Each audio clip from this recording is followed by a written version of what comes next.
Chapter 3. Emerging from the bournless midnight of oblivion, Roverton heard a deep thrumming sound which conveyed at once to his reviving brain the idea of some powerful mechanism. The sound was incessant and appeared to come from above. Roverton could feel its vibration in all the tissues of his body. Opening his eyes, he received a series of visual impressions which, for the moment, were altogether confusing and were quite meaningless. There was a bright chaos of lights, of unearthly forms and angles, which baffled his brain. Then his eyes began to establish a sort of order, and he realized that he was lying on the floor of an unfamiliar structure made of transparent panes in a framework of massive metal bars. The structure was perhaps 7 feet in height by 9 in diameter and was shaped like a huge box or cage. Volmar, still unconscious, was lying beside him, and both Volmar and himself were no longer bound by the copperish nets. Between the bars he could see other structures of a similar type in which the monsters trapped by the giant hunters and sold to the dwarfs were reposing. Some of these creatures were beginning to recover from their paralysis, while others were still insensible and immobile. The cages were in a long room with curving walls and a low arched ceiling. There were numerous ports in the walls, which gave a rich purple light through their stained transparency. Roverton was still bewildered as he studied these details. Then, as remembrance returned, he understood. He and Volmar were on board the oval vessel, and the deep thrumming sound was the noise of the engines. If, as he had surmised, the vessel was an ether ship, they were now in the midst of interplanetary space, on their way to some unknown world. Stunned and overwhelmed by the situation, he turned again to Volmar and saw that the captain was beginning to revive. His eyes opened, his fingers stirred, and then he lifted his right arm rather feebly. A moment more, and he spoke. "Where are we, Roverton?" "I don't know exactly, but we're all boxed up and ready for delivery to the zoo, wherever it is. And I think we are now in mid-space. In all likelihood, the planet to which we are being taken is one that belongs to this same system. There are 4 worlds, as you will remember, and there's no telling which one is our destination. Our chances of ever seeing the Alcyone again are none too gaudy under the circumstances. Hell, what a prospect!" "The situation is rather dubious, to say the least," assented Volmar. "Apart from our ignorance as to where we are being taken, and the practical impossibility of escape or rescue, we shall soon have the problems of air and food to cope with, problems for which there is no solution as far as I can see. Our air masks and tanks have not been tampered with, and we had a 12-hour supply of compressed air when we left the Alcyone. But since we do not know how long we have been unconscious, we cannot compute how much of the supply still remains, and in any case, asphyxiation is highly probable at no remote time." Roverton had been inspecting the cage with careful attention. He now noticed a curving metal tube which entered it through the floor at one end. Putting his hand over the mouth of the tube, he felt an air current.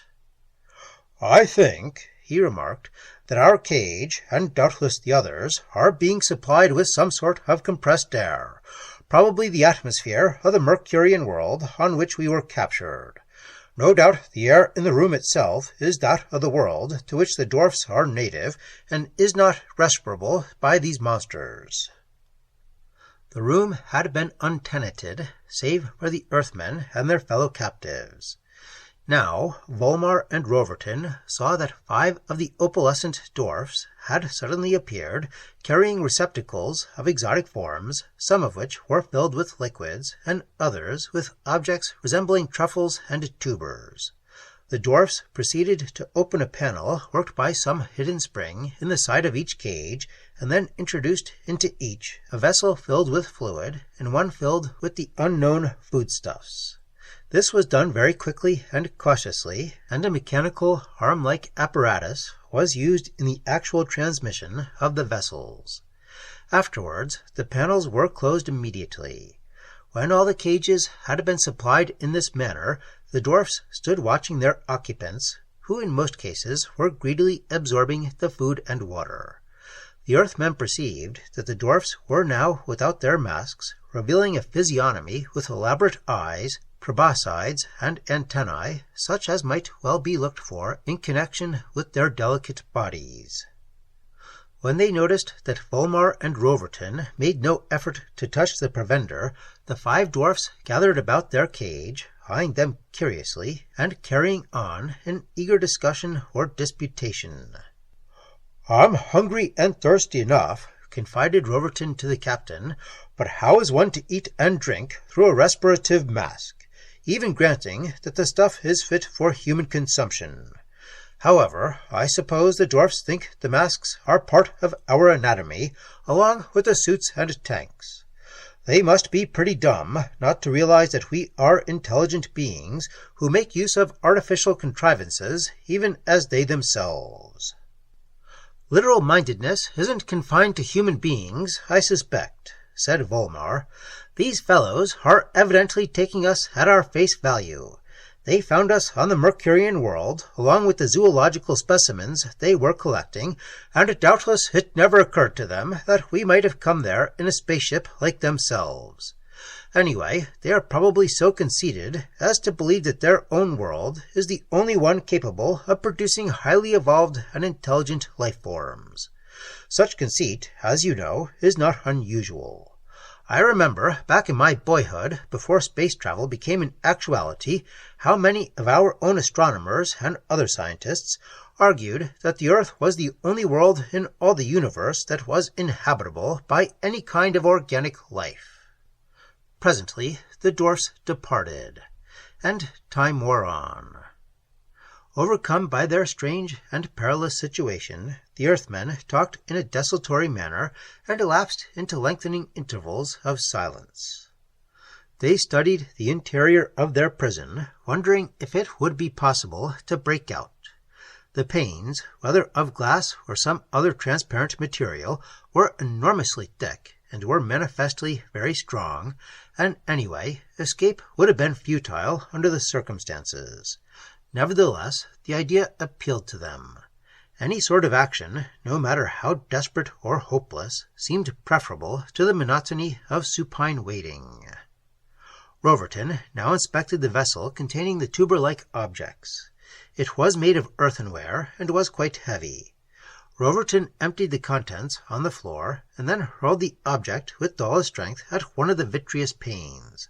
There was a terrible crash, but to the amazement of himself and Volmar, neither the vessel nor the pane was broken or even splintered or cracked by the impact. Both the earthenware and the transparent material, it was obvious, were possessed of an iron toughness not characteristic of such substances in their mundane forms. "Well, that's that." Roverton's tone was rueful. "I guess we're not going to bust out in a hurry." He and Volmar were consumed by growing thirst and hunger. They began to eye the water and foodstuffs avidly. "What do you say we try it?" Roverton suggested. "Go ahead. If you survive, I'll experiment myself, but be careful." Roverton unfastened his helmet and removed it very cautiously. He took a deep breath.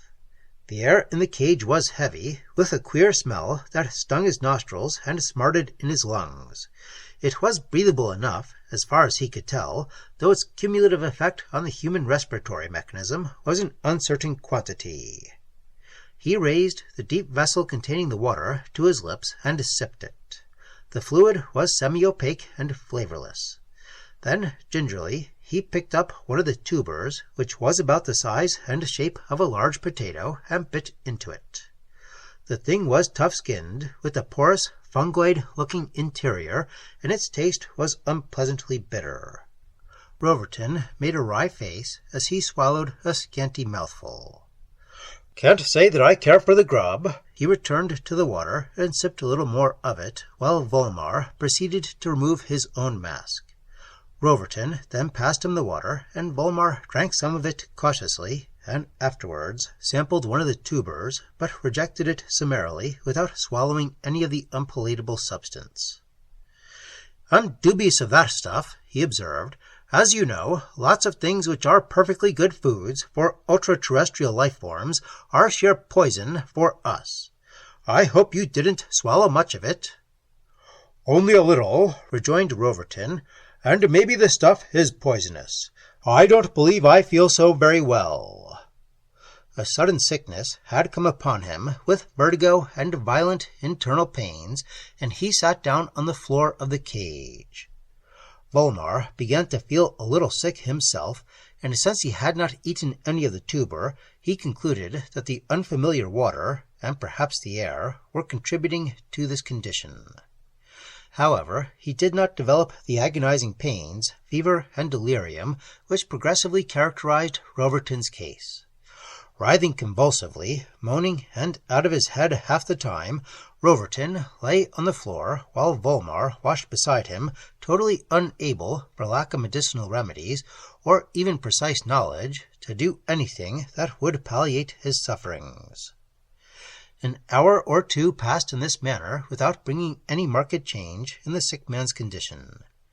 Absorbed in his vigil, Volmar did not perceive the approach of two dwarfs who had entered the room till he heard the excited babble of their shrill voices. They were standing beside the cage and were gesticulating with much animation as they peered at himself and Roverton. Volmar was puzzled by their excitement till he remembered that he and Roverton were now without their masks, and the dwarfs had never seen them before in such disattire.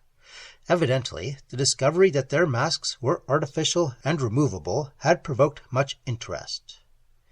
After a minute or so, the dwarfs hastened from the room, and soon returned in company with the half-dozen others, who surrounded the cage and peered at the earthmen with their bulging, many-angled orbs. Much debate was going on among them, but Volmar was too deeply worried about his comrade's condition to give more than a perfunctory attention to their gestures and crowding faces. Also, he was beginning to feel a little light-headed, probably from some element in the air that was ill-suited to human respiration. His brain attached no significance to the redeparture of one of the dwarfs, and even when this being came back a minute later, bearing two of the strange anesthetic rods, Volmar remembered, with apathetic slowness and indifference, the former use which had been made of these instruments. Very quickly and cautiously, one of the dwarfs opened a panel in the cage. Two others, standing in readiness with the rods, thrust their weapons with equal quickness through the opening and applied them to the two men. Instantly, as before, Volmar fell senseless, and the sick, delirious Roverton ceased to moan and mutter, and lapsed into merciful oblivion.